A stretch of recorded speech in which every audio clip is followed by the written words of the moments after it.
विधिवत पूजा बघणाऱ्यांना पूजेची बाह्य अंग दिसतात. जोरदार मंत्रपठण आणि अर्पण केलेली अनेक फळे, मिठाया.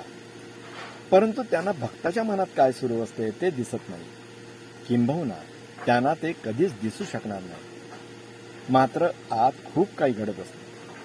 मंत्राचे पठण करत असताना भक्ताने त्याचा अर्थ आणि हेतू याची जाणीव ठेवणे आवश्यक आहे.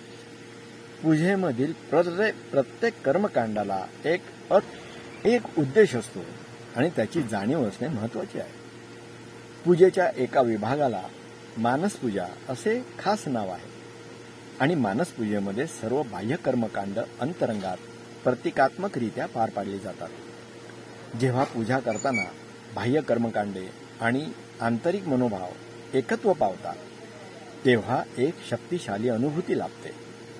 आंतरिक भाव नसल्यास पूजा शुष्क यांत्रिक कर्मकांड बनते.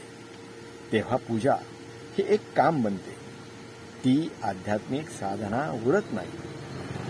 परंतु प्रेमाने उथमलेल्या हृदयाने केलेल्या पूजेचा फार मोठा आध्यात्मिक लाभ होतो. याची सत्यता तपासण्यास आपल्याला फार लांब जाण्याची गरज नाही. श्री रामकृष्णांचे आध्यात्मिक जीवन दक्षिणेश्वर येथील काली मंदिरात अत्यंत मनपूर्वक विधिवत पूजा करण्यापासून सुरू झाले. प्रार्थना आणि पूजा ह्यामध्ये दीर्घकाळ व्यतीत करणाऱ्या संतांची आणि साधूंची असंख्य उदाहरणं आहेत. पूजेमध्ये भक्तांचे संतांमध्ये आणि संतांचे साक्षात्कारी व्यक्तीमध्ये रूपांतर करण्याचे सामर्थ्य आहे. हे लक्षात ठेवणे आवश्यक आहे की पूजा म्हणजे केवळ देवासमोर बसून मंत्रपठण करीत वस्तू अर्पण करणे नव्हे.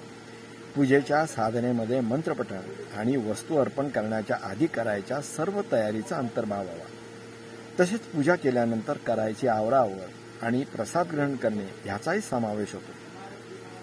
पूजा करणे ही एक वैयक्तिक क्रिया असू शकते, परंतु अनेकदा ते एक सामुदायिक कार्य असते. विशेषतः कुटुंबामध्ये किंवा देवळामध्ये पूजा करीत असताना पूजेमध्ये अनेक जण सहभागी असतात. ते सारे केवळ पूजा बघत नसतात तर पूजा करीत देखील असतात. अर्थात हे ते पूजेची रीत पाळण्याचा किती जाणीवपूर्वक प्रयत्न करतात, पूजेच्या वेळी ते ध्यानमग्न असतात का आणि पूजेत ते सर्व प्रकारे मदत करतात का ह्यावर अवलंबून आहे.